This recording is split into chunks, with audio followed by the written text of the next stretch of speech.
Road CM की जिद्दी secretary. Part 13।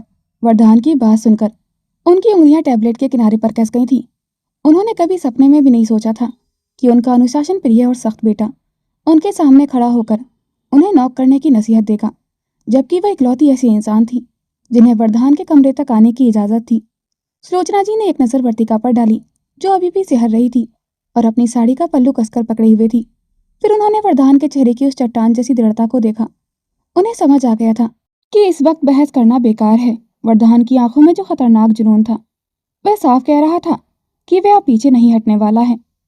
तो अब ये दिन भी देखने थे मुझे। सुलोचना जी की आवाज़ फटी फटी सी निकली थी।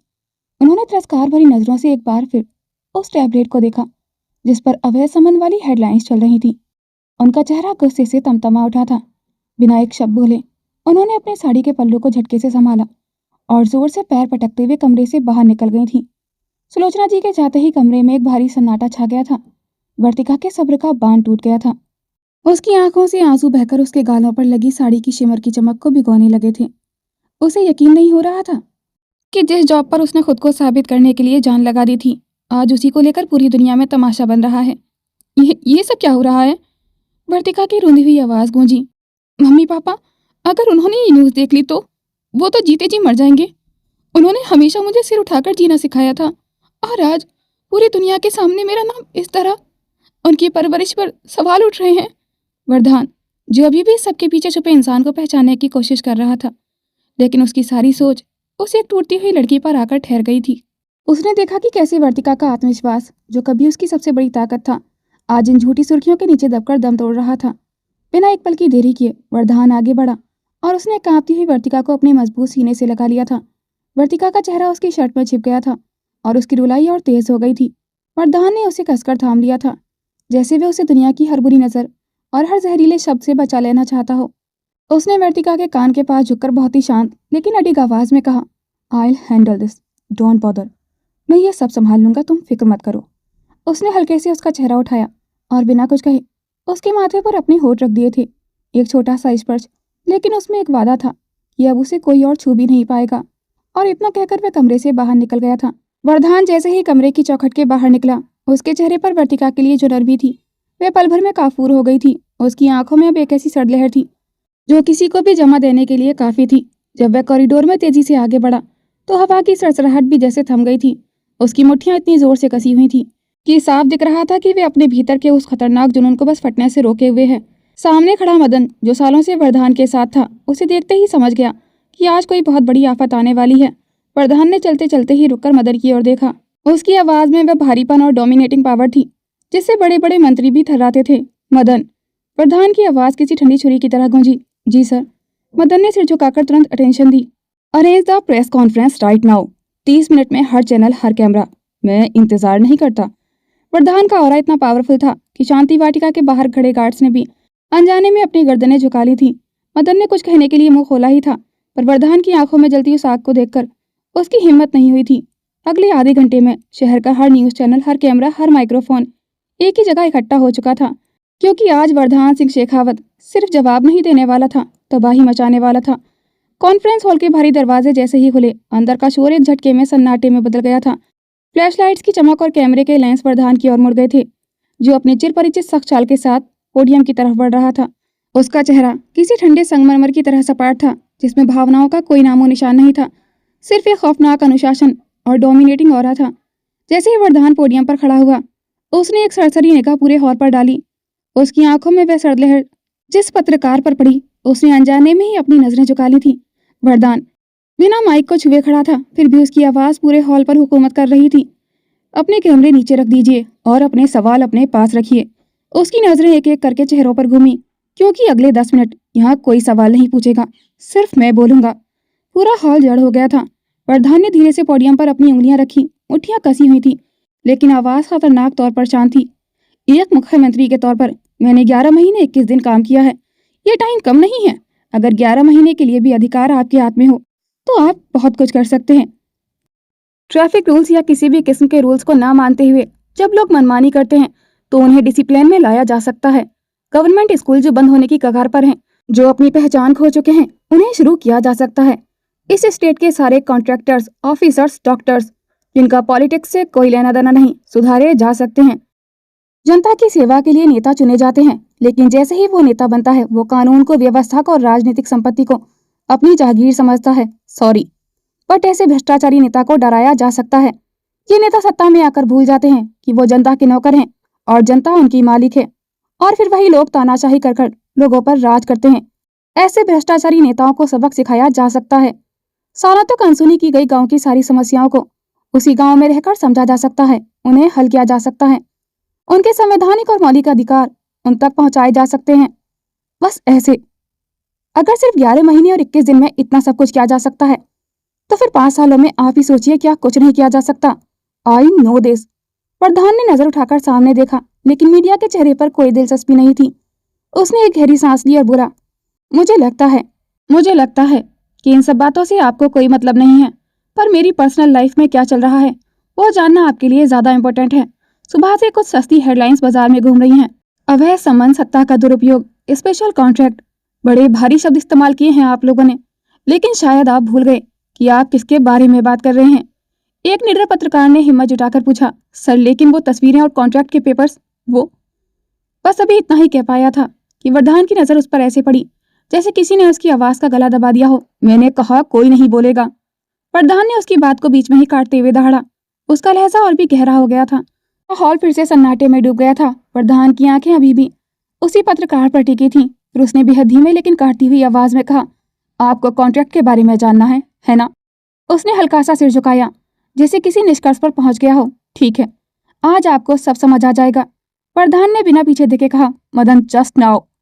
मदन तुरंत आगे बढ़ा, जी सर। सचिवालय के जितने भी ऑफिशियल सेक्रेटरी रीडेवलपमेंट प्रोजेक्ट से जुड़े हुए हैं, सभी को लाइन पर लाइए। पूरा हॉल हैरानी से एक दूसरे को देखने लगा था। कुछ ही सेकंड में मदन ने फोन स्पीकर पर डाल दिया था। एक एक करके सबकी आवाजें आने लगी, जी सर, जी सर। प्रधान ने पोडियम पर उंगलियां थपथपाई। आप सभी को एक टास्क दिया जाता है। अभी इसी वक्त उसकी नजरें कैमरों पर टिक गई थी। मुझे रीडेवलपमेंट प्रोजेक्ट की ग्राउंड रिपोर्ट चाहिए, डेटा अपडेट्स और करंट स्टेटस के साथ। आप सबके पास 7 मिनट हैं। हॉल में हलचल मच गई थी। वरदान ने एक पल का भी ठहराव नहीं लिया। उसने अपना फोन उठाया और एक नंबर डायल किया। हॉल में सन्नाटा और गहरा गया था। दूसरी तरफ वर्तिका के हाथ अभी भी कांप रहे थे, आंसू रुकने का नाम नहीं ले रहे थे। उसे अपने पापा के सम्मान की बहुत चिंता हो रही थी। फोन बजा। उसने हड़बड़ाकर उठाया। हेलो। वरदान की आवाज आई, सीधी, सख्त, बिना किसी नरमी के। Miss Vartika, I need ground report of redevelopment project. Vartika एक पल के लिए चुप रह गई थी, फिर हल्की कांपती आवाज में बोली, मैं आपकी सेक्रेटरी नहीं हूँ अब। उसकी बात पूरी भी नहीं हुई थी कि वरदान ने उसे बीच में ही रोक दिया था। ना आपने 4 करोड़ दिए हैं और ना ही आपका रिजाइन स्वीकार हुआ है। वो एक सेकंड ठहरे और फिर बोले, so quick move. Phone cut गया था। वर्तिका कुछ सेकंड तक फोन में देखती रह गई, फिर झटके से अपने आंसू पहुंचे। जंगली बिलौटे, उसने धीमे से बुदबुदाया, कभी नहीं सुधर सकते। उसने गहरी सांस ली थी। इतनी इमोशनल हालत में भी काम करवाना है। लेकिन अगले ही पल उसकी आंखों में वही पुराना आत्मविश्वास लौट आया था।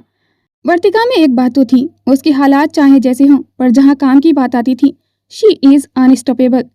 वह तुरंत लैपटॉप की तरफ भागी। कॉन्फ्रेंस हॉल में 3 मिनट, 4 मिनट। कुछ सेक्रेटरी अभी भी डेटा इकट्ठा कर रहे थे। वरदान बिल्कुल शांत खड़ा था। तभी उसके फोन पर एक नोटिफिकेशन फ्लैश हुआ। वरदान की नजर स्क्रीन पर गई। Ground report complete. भेजने वाली वर्तिका थी। उसने फाइल खोली। एकदम सटीक डेटा, अपडेटेड स्टेटस, कोई गलती नहीं। एक पल के लिए उसकी आंखें हल्की सी बंद हुई, जैसे सीने पर रखा बोझ जरा सा हल्का हुआ हो। लेकिन अगले ही सेकंड उसका चेहरा फिर उसी सख्त नकाब में ढल गया था। 7 मिनट पूरे होते ही बाकी सेक्रेटरी की रिपोर्ट्स आने लगी थी। कहीं डेटा अधूरा था, कहीं अपडेट मिसिंग। वरदान ने फोन नीचे रखा और धीरे से कैमरा की तरफ देखा। तो अब आप ही बताइए। उसकी आवाज में अब ठंडी चुनौती थी।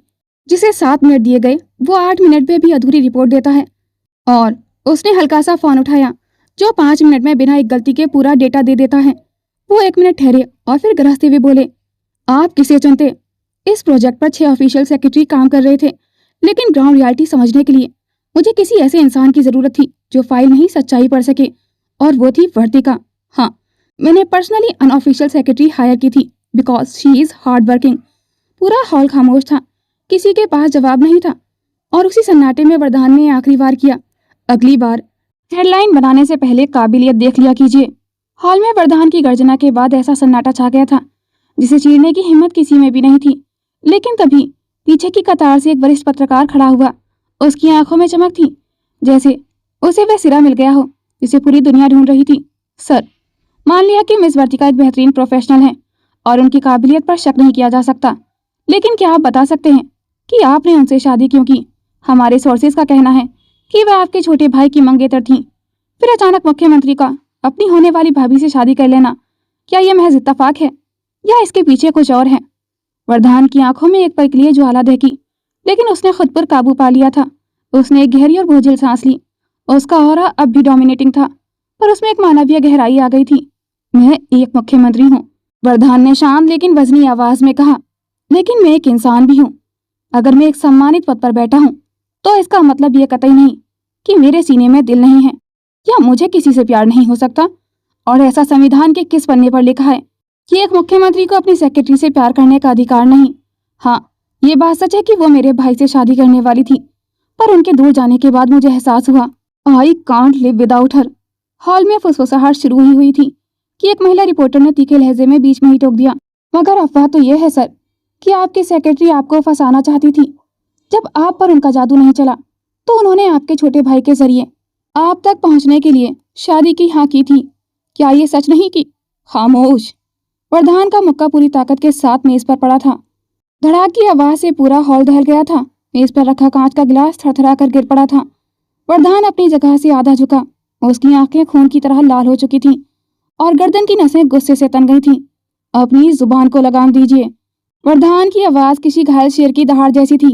आप जिसे फंसाना कह रहे हैं उसकी हकीकत जानते हैं? आई लव्ड हर, और आज से कोई उसका नाम मेरे अलावा इस तरह ले, ये मैं बर्दाश्त नहीं करूंगा। एक पल के लिए उसकी आवाज धीमी पड़ गई थी, जैसे वो भी पहली बार ये सच इतने लोगों के सामने स्वीकार कर रहा हो जिसे उसने अब तक खुद नहीं माना था। पूरे हॉल में जैसे ऑक्सीजन कम हो गई थी। लोग साकते में आ गए थे। वरदान ने सीधे कैमरे के लेंस को देखते हुए कहा, जैसे वह पूरी दुनिया को चुनौती दे रहा हो। वह लड़की जिसे आप लोग लालची साबित करने पर तुले हैं, वह इस प्रदेश के मुख्यमंत्री को रिजेक्ट करने वाली लड़की है। वह स्वाभिमानी है। इट्स अ फैक्ट भाई, आई लाइक हर। और जिस रिश्ते की आप बात कर रहे हैं उसकी पवित्रता पर सवाल उठाने से पहले ये जान लीजिए कि वरदान सिंह शेखावत अपनी पत्नी के सम्मान के लिए किसी भी हद तक जा सकता है। आप सब ये तो जानते हैं कि हमारी शादी हो चुकी है, पर आपको पता है वो मुझसे जब भी बात करती है तो सिर्फ सर कहती है। वरदान एक पल के लिए चुप हो गया। उसकी नजरें नीचे झुकी, जैसे कोई अनकहा दर्द भीतर से गुजरा हो। मुझे लगता है कि शायद वो पूरी जिंदगी मुझे सर कहे, क्योंकि वो मेरे पद की मर्यादा को समझती है। और तुम लोग, you called her something else, जो नहीं करना चाहिए था। अगर किसी ने भी, चाहे वो सोशल मीडिया हो या न्यूज चैनल, बिना सबूत के उनके चरित्र पर कीचड़ उछालने की कोशिश की, तो वरदान सिंह शेखावत की दुश्मनी क्या होती है ये आपको आने वाले 24 घंटे में समझ आ जाएगा। पिछले 24 घंटे में आपने मुझ पर और वर्तिका पर जो दिलचस्पी दिखाई है, आगे उतनी ही दिलचस्पी लोगों की समस्याओं में दिखाई होती तो वो चुटकी बजाते ही सॉल्व हो जाती। लेकिन शायद आप अपनी जिंदगी बदलना ही नहीं चाहते, तो आपको आपके चुने हुए नेता मुबारक हो। ऐसी ही बेचारगी में अपनी जिंदगी गुजारते रहो। पार्टी नया मुख्यमंत्री चुन चुकी है, सत्यप्रकाश सिंह शेखावत। उसने एक तीखी नजर मदन पर डाली और साफ शब्दों में कहा। प्रेस कॉन्फ्रेंस खत्म हुई। मदन, उन सभी पोर्टल्स की लिस्ट मुझे मेरे केबिन में चाहिए जिन्होंने ये खबर चलाई थी। कल सुबह तक उन सभी के खिलाफ लीगल नोटिस फाइल होना चाहिए।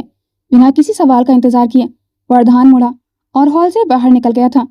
पीछे छोड़ गया था तो बस अफरा तफरी और पत्रकारों के चेहरे पर वो डर जो वरदान के नाम की दहशत से पैदा हुआ था। टीवी की स्क्रीन पर वरदान की आखिरी चेतावनी गूंज रही थी और अगले ही पल धड़ाक, सत्यप्रकाश जी का हाथ सीधे स्क्रीन पर जा लगा था। कांच बिखर कर फर्श पर फैल गया था और कमरे में एक अजीब सा सन्नाटा उतर आया था। लेकिन ये गुस्सा नहीं था, ये नाकामयाबी का बोझ था। सत्यप्रकाश जी की सांसें भारी थीं। उनकी आंखें उन टूटे हुए टुकड़ों पर जमी थीं, जैसे उनमें अभी भी वही दृश्य चल रहा हो। वरदान पूरी दुनिया के सामने उनकी हर चाल को ध्वस्त करता हुआ ये फिर से जनता का भगवान बन गया। उन्होंने धीरे से अपनी मुट्ठियां भींच ली थीं। जबड़े इतने कस गए कि नसें उभर आई थीं। उधर निर्मला बिल्कुल शांत खड़ी थी। उनके चेहरे पर ना तो घबराहट थी, ना ही अफरा तफरी, बस एक ठंडी सोची समझी खामोशी थी। वो धीरे धीरे आगे बढ़ी और टूटे हुए टीवी के सामने आकर रुक गई थी। कुछ सेकंड तक बस उन बिखरे टुकड़ों को देखती रही, फिर बहुत धीमे से बोली, हमने उसे हल्के में लिया था। उनकी आवाज में कोई पछतावा नहीं था, बस एक सटीक निष्कर्ष था। सत्यप्रकाश जी ने उनकी तरफ देखा। उनकी आंखों में अब भी गुस्सा था, लेकिन उनके पीछे डर की एक हल्की सी परत भी उभर आई थी। कमरे के कोने में खड़ी भाविका सब कुछ देख रही थी। उसके लिए ये सब सिर्फ एक खेल नहीं था। उसकी नजर अनजाने में ही उस टूटी हुई स्क्रीन पर टिक गई थी, जहां कुछ देर पहले वरदान वर्तिका के लिए पूरी दुनिया से लड़ रहा था। उसकी उंगलियां अनजाने में कस गई थीं और दिल के अंदर कुछ भारी सा उतर गया था। उसने बचपन से ही एक सपना देखा था। उधर निर्मला ने धीरे से सिर उठाया। उनकी आंखों में एक नई चमक थी, ठंडी लेकिन खतरनाक। खेल खत्म नहीं हुआ है अभी। कमरे की हवा जैसी और भारी हो गई थी।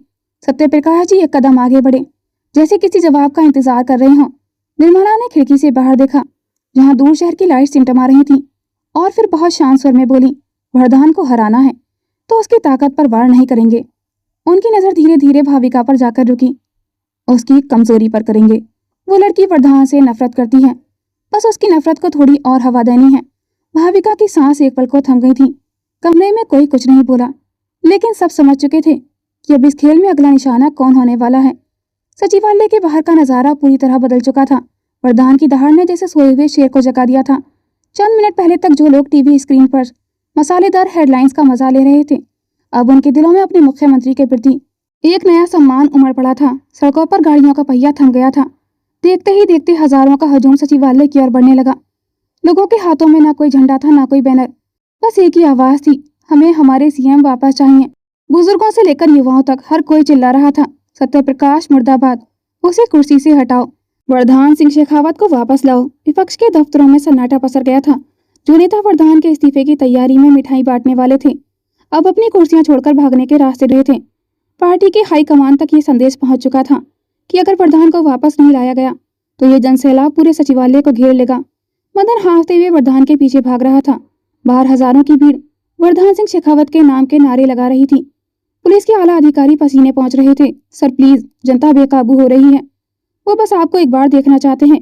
अगर आपने उन्हें संबोधित नहीं किया तो स्थिति बिगड़ सकती है। मदन ने मिन्नत करते हुए कहा। वरदान अपनी गाड़ी के पास रुका। उसने चश्मा निकाला, अपनी आस्तीनें ऊपर चढ़ाई और एक ठंडी नजर मदन पर डाली। मदन, शायद तुम और ये भीड़ एक बात भूल रही हैं। फिलहाल मैं इस स्टेट का मुख्यमंत्री नहीं हूँ। मैंने इस्तीफा दिया है और मेरी जगह अभी खाली है, सो डोंट बॉदर। उसने गाड़ी का दरवाजा खोला और बिना पीछे मुड़े बैठ गया था। इंजन की कड़कड़ाहट के साथ उसकी गाड़ी तेजी से सचिवालय के पिछले गेट से निकल गई थी। उसके चेहरे पर सत्ता का खोने का दुख नहीं, बल्कि एक अजीब सी आजादी थी। उधर वर्तिका अपने कमरे में लैपटॉप बंद कर चुकी थी। वरदान को डेटा सेंड करने के बाद वो सो चुकी थी। उसने वरदान की बातें नहीं सुनी थी, लेकिन फिर भी उसके चेहरे पर सुकून था। तभी उसके फोन की स्क्रीन चमक उठी थी। उसने फोन उठाया। हेलो अर्नब, भाभी जल्दी नीचे आइए ना प्लीज, हमें आपसे बहुत जरूरी बात करनी है। अर्नब की आवाज में एक छुपी हुई उत्तेजना थी। वर्तिका ने अपनी नींद भरी आंखें मली, साड़ी का पल्लू ठीक किया और तेजी से सीढ़ियों से नीचे उतरी। जैसे ही उसने हॉल में कदम रखा, उसके पैर ठिठक गए थे। सामने सोफे पर अभिज्ञान और सुलोचना जी बैठे थे और उनके साथ प्रभा जी, इंद्रप्रस्थ जी और खिलखिलाती हुई आस्था खड़ी थी। मम्मी, पापा, आस्था। वर्तिका की चीख निकल गई थी। उसके चेहरे की सारी उदासी कपूर की तरह उड़ गई थी। वे भाग कर गई और आस्था को कसकर गले लगा लिया था। तू यहाँ कैसे? और मम्मी पापा आप लोग? प्रभा जी की आंखों में आंसू आ गए थे, पर इस बार वे खुशी के थे। इंद्रप्रस्थ जी ने मुस्कुराते हुए अपनी बेटी को देखा। वरदान ने सच में अपना वादा निभाया था। उसने वर्तिका के परिवार के सम्मान को बहाल कर दिया था। वर्तिका वहीं सोफे पर बैठी आस्था का हाथ तमे बातें कर रही थी। तभी उसने सामने बैठे अभिज्ञान को देखा, जिसके चेहरे पर चोटों के निशान थे। उसने अपनी आंखों को सिकोड़ा और अर्नब की तरफ देखते हुए फिर अभिज्ञान की तरफ मुड़ी। वो अपनी तरफ से अभिज्ञान को बात क्लियर करना चाहती थी। देखिए मिल्क पाउडर जी, हम जानते हैं कि आप बहुत अच्छे हैं, आपका दिल एकदम अमूल बटर जैसा सॉफ्ट है, पर हम आपकी बड़ी भाभी हैं अब ये सब जादू टोना हम पर नहीं चला सकते। अभिज्ञान ने पानी पीते पीते खांसना शुरू कर दिया था, पर गुस्से से उसकी मिट्टियां भीज गई थीं, जैसे वो कह रहा हो कि तुम गलत हो वर्तिका। पर वर्तिका को शायद उसके इरादों का आभास नहीं था। उसने आस्था की तरफ इशारा किया। वैसे आप चाहें तो आस्था पर ट्राई मार सकते हैं, पर रहने दीजिए, ये तो बहुत बोरिंग है, बिल्कुल आपके बड़े भाई की तरह, हमेशा गुस्सा नाक पर। वो जंगली ब्लौटे भी ऐसे ही हैं। वर्तिका की बोरिंग बात सुनकर पूरे हॉल में एक पल के लिए सन्नाटा छा गया था, जिसे अर्नब की शरारती हंसी ने तोड़ दिया था। अर्नब ने सोफे से उछलते हुए कहा, क्या भाभी आप भी ना? अभी सुबह ही तो आप भाई की गर्दन पर। अर्नब! वर्तिका की चीख निकल गई थी। उसने बिजली की फुर्ती से झपटकर अर्नब के होठों पर अपना हाथ रख दिया था। उसका चेहरा पूरी तरह लाल हो चुका था, जैसे किसी ने सिंदूर बिखेर दिया हो। वो तो गलती से हुआ था, मैं नींद में थी और बस हो गया। वर्तिका ने हड़बड़ाहट में सफाई दी, जबकि हॉल में मौजूद प्रभा जी और सुलोचना जी एक दूसरे को देखकर मुस्कुराने लगी थी। इंद्रप्रस्थ जी उस वक्त सूर्य प्रताप जी के साथ उनकी स्टडी में थे। वर्तिका ने अर्नब को छोड़ते हुए बात पलटने के लिए तेजी से सोफे पर दूसरी तरफ बैठी। तभी आस्था ने उसके दोनों गालों को अपने हाथों में भरकर जोर से खींचा। और ये बताओ, शादी के बाद कैसा फील हो रहा है? वर्तिका चिढ़ते हुए बोली। शादी? हमारी शादी को आप लोग शादी कहते हैं? ना कोई रस्म हुई, ना ठीक से फेरे, ना गृह प्रवेश हुआ, ना अंगूठी ढूंढने वाली रस्म हुई, और तो और ना मुंह दिखाई हुई, और ना ही सुहागरात। सुहागरात शब्द उसके मुंह से निकलते ही हॉल में फिर से पिन ड्रॉप साइलेंस छा गया था। आस्था ने अपनी हंसी रोकने के लिए अपना हाथ मुंह पर रख लिया था और अभिज्ञान तो बेचारा पानी पीते पीते जल बुनकर राख हो गया था। मेरा मतलब था कि कोई भी रस्म ढंग से नहीं हुई। वर्तिका ने बात संभालने की कोशिश की, पर तीर कमान से निकल चुका था। तभी पीछे से एक भारी खनकती हुई आवाज आई। तो तुम्हें रस्मों की इतनी कमी खल रही है श्रीमती जी? सबने मुड़कर देखा। वरदान सिंह शेखावत ड्राइंग रूम के द्वार पर खड़ा था। उसका कोट उसके हाथ में था। सफेद शर्ट के ऊपर के 2 बटनें खुली थी और चेहरे पर एक ऐसी मुस्कान थी जो वर्तिका ने पहले कभी नहीं देखी थी, एकदम कातिलाना। वर्तिका घबराते हुए अभी अपनी सफाई में कुछ कहने ही वाली थी कि हॉल के भारी सन्नाटे को चीरती हुई उसकी ठंडी और सख्त आवाज गूंजी, कमरे में चलिए। उसके चेहरे पर अब वही पत्थर जैसी कठोरता वापस आ गई थी जो हमेशा से थी। उसे देखते ही प्रभाजी और इंप्रेस जी के चेहरों पर सम्मान और थोड़ा संकोच उभर आया था। वो अपनी जगह से खड़े हो गए थे, शायद उस इंसान का शुक्रिया अदा करने के लिए जिसने आज उनके वजूद की लड़ाई पूरी दुनिया के सामने लड़ी थी। लेकिन वरदान की आंखों में उस वक्त ना तो कोई शिष्टाचार था और ना ही अपनों के लिए कोई नरमी। उसने एक नजर उन मेहमानों पर तक नहीं डाली, वह सीधा वर्तिका की तरफ बढ़ा। सर आप? वर्तिका के शब्द उसके गले में ही अटक गए थे जब वरदान ने बिना एक शब्द कहे झटके से झुककर उसे अपनी बाहों में भर लिया था। सर छोड़िए, ये क्या बदतमीजी है? वर्तिका की चीख निकल गई थी। हॉल में मौजूद हर शख्स, अभिज्ञान, अर्नब, यहाँ तक कि सुलोचना जी भी हक्के बक्के रह गए थे। वरदान ने उसे किसी गुड़िया की तरह उठाकर कंधे से सटा लिया और तेज कदमों से लिफ्ट की ओर बढ़ने लगा था। वर्तिका उसके सीने पर हाथ मारकर खुद को छुड़ाने की कोशिश करने लगी थी। उसके पैर हवा में चल रहे थे और साड़ी का पल्लू उसके हाथ से छूटकर नीचे लटक गया था। छोड़िए मुझे, पागल हो गए हैं क्या? मम्मी पापा सामने खड़े हैं। सर कम से कम उनका तो लिहाज कीजिए, उनका सम्मान करना सीखिए। वर्तिका का चेहरा गुस्से और शर्म से लाल हो चुका था।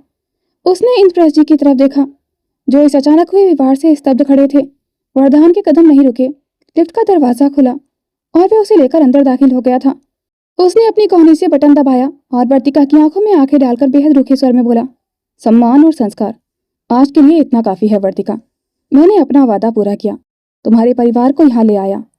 अब मुझे कोई फर्क नहीं पड़ता कि कौन क्या सोच रहा है। आप इतने बदतमीज कैसे हो सकते हैं? वर्तिका की आवाज कांप रही थी। वो मेरे माता पिता हैं और तुम मेरी पत्नी हो। वरदान ने उसकी कमर पर अपनी पकड़ और मजबूत कर ली थी। लिफ्ट ऊपर की ओर सरकने लगी थी। नीचे हॉल में एक भारी सन्नाटा पसर गया था। प्रभाजी ने धीरे से अपने पति का हाथ थाम लिया था। उनकी आंखों में कृतज्ञता तो थी, पर वरदान के इस रूट अवतार ने सबको डरा दिया था। उधर अभिज्ञान ने अपनी मुट्ठियां भींच ली थी। उसकी नजरें लिफ्ट के दरवाजे पर टिकी थी, जैसे वह अंदर चल रहे तूफान को महसूस कर पा रहा हो। वरदान ने वर्तिका की कमर पर अपनी पकड़ और भी मजबूत कर ली थी। लिफ्ट की धीमी आवाज उनके इर्द गिर्द सन्नाटे को और भी गहरा कर रही थी। जैसे ही वे कमरे के अंदर पहुंचे, वरदान सीधे बाथरूम की ओर बढ़ा। पानी की हल्की आवाज और बाथरूम का ठंडा सिरेमिक फर्श वर्तिका की बेचैनी को और बढ़ा रहे थे। वरदान ने बिना कुछ बोले उसका हाथ पानी में डुबोया और फिर सैनिटाइजर लगाकर उसके हाथ अच्छे से धोए। वर्तिका ने उसकी तरफ देखा, आंखों में गुस्सा और चिढ़ थी। आपने हमारे हाथ क्यों धोए? वर्तिका ने कड़वी आवाज में पूछा। उसकी नजरों में हल्की जलन थी। वरदान ने उसकी बात ध्यान से सुनी, उसे अपनी ओर खींचा और स्लैब पर बैठा दिया था। उसकी आंखों में एक अजीब सी जलन थी, जैसे उसने उसकी नजरों के सामने किसी और के पास आने की कोशिश की हो। वर्तिका ने नजरें उठाकर उसे देखा। उसकी आंखें लाल थीं। वरदान ने उसके कमर पर हाथ रखते हुए धीरे से झुककर उसके कान के पास कहा, तुम किसी और के करीब नहीं हो सकती। उसे याद आया कि उसने हाथ अर्नब के होठों पर रखा था, जो शायद वरदान को पसंद नहीं आया होगा। वर्तिका की सांसें तेज हो गई थीं। उसके गुस्से में छुपी तड़प और जलन वरदान की नजरों में साफ दिख रही थी। वर्तिका को उसके बिहेवियर पर गुस्सा आ रहा था। आपको हर वक्त इतना गुस्सा क्यों आता है? वर्तिका ने चिल्लाते हुए कहा। उसकी आंखों में पानी तैरने लगा था। हिटलर कहीं के, हमेशा बस हुक्म चलाना और जबरदस्ती करना आता है आपको। उसने गुस्से में उसकी आंखों में देखते हुए कहा, माँ पापा से पहली बार मिले थे आप। उसने अपना निचला होठ दांतों तले दबाया और बच्चों की तरह क्यूटली मुंह फुला लिया था। नजरें चुराते हुए बुदबुदाई, ये बात आप हमें प्यार से भी तो कह सकते थे। ऐसे सबके सामने उठाकर लाने की क्या जरूरत थी? और माँ पापा का आशीर्वाद भी नहीं लिया। वर्तिका का ये भोला भाला और रूठा हुआ अंदाज देखकर वरदान के चेहरे की कठोरता जैसे बर्फ की तरह पिघल गई थी। उसकी आंखों में जो जलन थी वह अब गहरे लाड में बदल गई थी। उसने एक गहरी सांस ली और वर्तिका के फूले हुए गालों को अपने दोनों हाथों की हथेलियों में धीरे से भर लिया था। उसका पोर पोर वर्तिका की मासूमियत पर निसार हो रहा था। उसने झुककर अपना माथा वर्तिका के माथे से टिका दिया और बेहद मध्यम प्यार भरी आवाज में कहा, देखो, मेरा इंटेंशन तुम्हें हर्ट करना नहीं था, कभी नहीं। वरदान के स्पर्श और उसकी आवाज में घुले प्यार ने वर्तिका के गुस्से की दीवार को थोड़ा कमजोर कर दिया था, पर वह इतनी आसानी से मानने वाली नहीं थी। उसने वरदान के हाथों को अपने गालों से हटाने की नाकाम कोशिश की और मुंह फेरते हुए रूठ कर कहा, पर हट तो किया है ना? मम्मी पापा के सामने मेरी क्या इज्जत रह गई होगी? सब यही सोच रहे होंगे कि मैंने ही आपको गुस्सा दिलाया होगा। उसकी आवाज भारी हो गई थी, जैसे वह खुद को बदकिस्मत महसूस कर रही हो। एक तो हमारी शादी आपसे हो गई, उसने बड़बड़ाना जारी रखा, जिसको सिर्फ हम पर गुस्सा करना आता है, हुक्म चलाना आता है। प्यार तो जैसे इनकी डिक्शनरी में है ही नहीं। प्यार शब्द उसके मुंह से निकलते ही वर्तिका को बिजली के झटके जैसा एहसास हुआ। उसे होश आया कि गुस्से और रूठने के बहाने उसने अपने दिल की कौन सी दबी हुई हसरत जुबान पर ला दी है। उसका चेहरा शर्म से एकदम लाल हो गया था, सिंदूर से भी ज्यादा लाल। उसने सिहर कर वरदान की तरफ देखा, जिसकी आंखों में अब एक शरारती और गहरा काला तूफान उठ रहा था। वरदान के होठों पर एक ऐसी मुस्कान आ गई थी जो वर्तिका की धड़कनों को बंद करने के लिए काफी थी। ओह गॉड, मैंने क्या कह दिया? वर्तिका ने मन में ही सोचा और घबराहट में स्लैब से नीचे कूदने की कोशिश की। वह बस वहां से भाग जाना चाहती थी, इससे पहले कि वरदान उसकी बात का कोई गलत मतलब निकाले। लेकिन वरदान सिंह शेखावत को मौका देने की आदत नहीं थी, खासकर तब जब शिकार खुद चलकर जाल में फंसा हो। जैसे ही वर्तिका भागने के लिए मुड़ी, वरदान ने बिजली की फुर्ती से अपना हाथ बढ़ाया। उसकी मजबूत उंगलियां वर्तिका की कमर के गिर्द घस गई थी। वर्तिका ने पलटकर उसे देखा। उसकी आंखों में अब डर और एक अजीब सी बेताबी थी। इससे पहले कि वर्तिका को समझ पाती या विरोध कर पाती, वरदान ने उसे एक झटके के साथ अपनी ओर खींचा। वर्तिका सीधे उसके गीले और मजबूत सीने से जा टकराई थी। उसकी सांसें अटक गई थीं। उसी पल वरदान ने अपने दूसरे हाथ से पीछे की ओर दीवार पर लगे शावर का नॉब घुमा दिया था। साड़ी भीगकर उसके आसपास सिमट गई थी और ठंडे पानी के बावजूद उसकी सांसें बेकाबू थीं। वरदान ने उसके कान के पास झुकते हुए नर्म आवाज में कहा, हमें प्यार करना भी आता है श्रीमती जी, एक बार मौका तो दीजिए। वरदान ने पूरी शिद्दत से उसके माथे को चूम लिया था, जैसे उसे खुद में समय लेना चाहता हो। पानी की बूंदें वरदान के बालों से टपककर उसके चेहरे पर और फिर वर्तिका के गालों पर गिर रही थीं। वर्तिका पूरी तरह भीग चुकी थी। उसकी पलकें भारी हो गई थीं और होंठ कपकपा रहे थे। वरदान की आंखों में एक ऐसी तपिश थी जो उस गिरते हुए ठंडे पानी को भी मार दे रही थी। उन दोनों के बीच अब हवा की भी जगह नहीं बची थी। वर्तिका ने घबराहट में वरदान के गीले कंधों को कसकर पकड़ लिया था। उसकी उंगलियां उसकी शर्ट की सिल्क में धंस गई थीं। वरदान धीरे धीरे उसके चेहरे की ओर झुका। उसकी गर्म और भारी सांसें वर्तिका के होठों से टकरा रही थीं, जो एक मदहोश कर देने वाला एहसास पैदा कर रही थीं। जैसे ही वरदान उसके होठों के और करीब झुका, वर्तिका के अंदर का डर अचानक एक अनजानी सी तड़प और गुस्से में बदल गया था। उसने अपने दोनों हाथ वरदान के गीले सीने पर रखे और अपनी पूरी ताकत लगाकर उसे पीछे धकेल दिया था। अचानक हुए इस वार से वरदान 2 कदम पीछे हटा। उसके बालों में पानी की बूंदें अभी टपक रही थीं। वर्तिका हाँफ रही थी। उसका शरीर ठंडे पानी से थरथरा रहा था, लेकिन उसकी आंखों में अब शर्म नहीं, बल्कि एक अजीब सी कड़वाहट थी। उसने लड़खड़ाती आवाज में कहा, दूर रहिए हमसे सर, हम आपको अपना पति नहीं मानते। आपका कोई हक नहीं है हम पर। वरदान के चेहरे पर छाई वो रूमानी मुस्कान पल भर में गायब हो गई थी।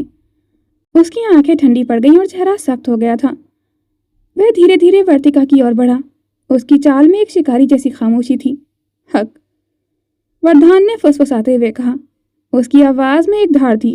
रियली? इससे पहले कि वर्तिका पीछे हट पाती, वरदान ने एक झटके में उसे दीवार से सटा दिया था। वह झुका, लेकिन एक पल के लिए रुक गया था। उसकी नजर वर्तिका की कांपती पलकों पर ठहर गई थी, जैसे वह खुद से लड़ रहा हो। लेकिन अगले ही पल वह अपनी सारी हदें तोड़ने ही वाला था कि वर्तिका का हाथ बिजली की फुर्ती से हवा में लहराया और एक जोरदार चटाक की आवाज बाथरूम की दीवारों पर गूंज उठी थी।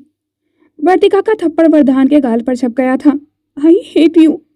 उसकी उंगलियां हल्का सा कांप गई थीं, जैसे उसे खुद पर यकीन नहीं हुआ हो कि वो नाजुक सी लड़की वरदान सिंह शेखावत को चुनौती दे सकती है। उसकी आंखों से पानी और आंसू एक साथ बह रहे थे। वरदान ने अपना चेहरा धीरे से सीधा किया। उसने अपने अंगूठे से अपनी होठों के कोने को पोंछा, जहाँ शायद वर्तिका के दांतों या थप्पड़ की वजह से हल्का सा खून उभर आया था। उसने वर्तिका की आंखों में सीधे देखते हुए बेहद धीमी और भारी आवाज में कहा, आई हेट यू टू।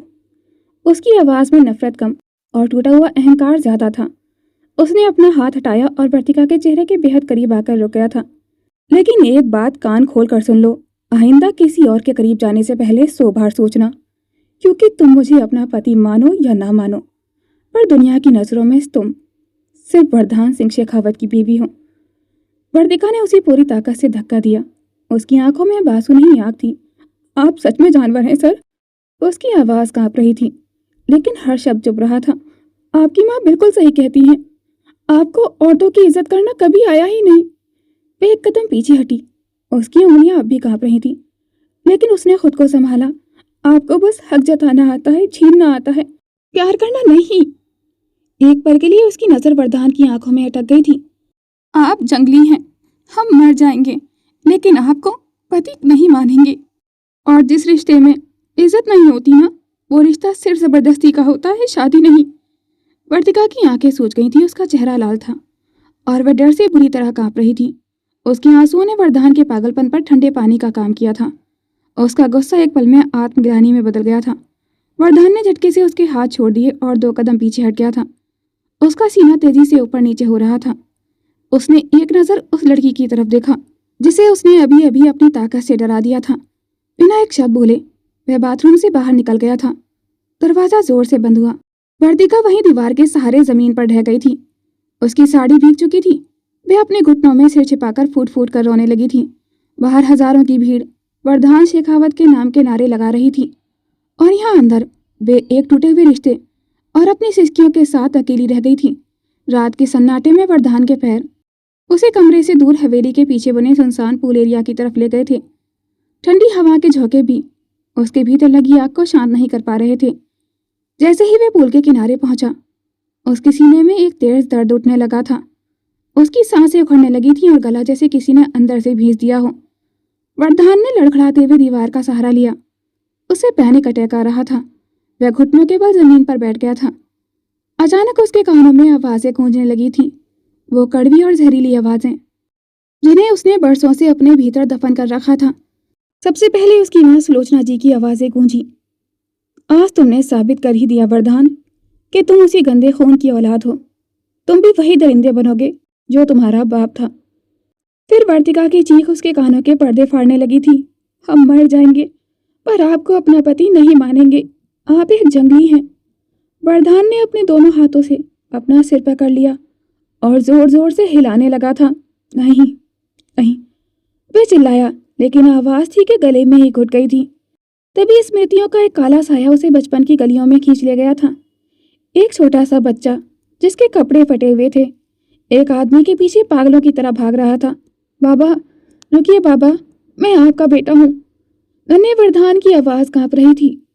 उस आदमी ने अचानक मुड़कर नन्हे वरदान को इतनी जोर से धक्का दिया कि वे सड़क पर जा गिरा था। इससे पहले कि बच्चा संभल पाता, उस इंसान ने उसके पेट में जोर से लात मारी और नफरत से थूका, तू मेरा बेटा नहीं है, तू अपनी माँ के आशिक की नाजायज औलाद है, भाग यहाँ से। दृश्य बदला। हवेली का वही स्टडी रूम था जहाँ एक छोटा बच्चा सुलोचना जी की उंगली पकड़े सहमा हुआ खड़ा था। सामने खड़ा एक प्रभावशाली व्यक्ति सुलोचना जी से कह रहा था, सुलोचना, इस वरदान को अनाथ आश्रम छोड़ाओ। इसके नाम के आगे शेखावत सरनेम लगा देने से इसका गंदा खून नहीं बदल जाएगा। यह भी बड़ा होकर अपने बाप की तरह ही निकलेगा, एक वहशी और दरिंदा। वर्तमान में वरदान का पूरा शरीर पसीने से भीग चुका था। वह पूल के ठंडे फर्श पर लेटा हुआ था। उसकी उंगलियां फर्श को खुरच रही थीं। उसे अपनी होठों पर वर्तिका के आंसुओं की नमी और उसके थप्पड़ का वह निशान याद आ रहा था जो उसके जुनून के बदले में मिला था। मैं वही हूँ, वह फुसफुसाया। उसकी आंखें लाल थीं। मैं वही दरिंदा हूँ जो सब कहते हैं। तभी हवेली के बाहर से फिर से वही नारा गूंजा, वरदान शेखावत जिंदाबाद। बाहर की दुनिया उसे भगवान मान रही थी और अंदर वह अपने ही अस्तित्व के टुकड़ों को समेटने की कोशिश कर रहा था। उसे एहसास हुआ कि उसने वर्तिका के साथ जो किया वो सिर्फ गुस्सा नहीं, बल्कि वही गंदा खून था जिसे वह पूरी जिंदगी दबाने की कोशिश करता रहा था। To be continued. दोस्तों, आप में से कई लोग रिक्वेस्ट कर रहे हैं कि आप लोगों को वर्तिका और वरदान का रोमांस देखना है और वर्तिका और वरदान की प्यारी प्यारी क्यूट क्यूट बातें और नोकझोंक भी सुननी है, तो वो सब आपको देखने को मिलेगा। बस थोड़ा सा पेशेंस रखिए। और अभी तक आपने सिर्फ वरदान का प्यार देखा है। जब वर्तिका प्यार करेगी तो जेलिसी अलग ही लेवल की होगी। और आज का पार्ट आपको कैसा लगा, कमेंट सेक्शन में अपनी राय ज़रूर शेयर कीजिएगा। Thanks for watching. Please like, comment and share this video. Don't forget to subscribe my YouTube channel for more interesting videos.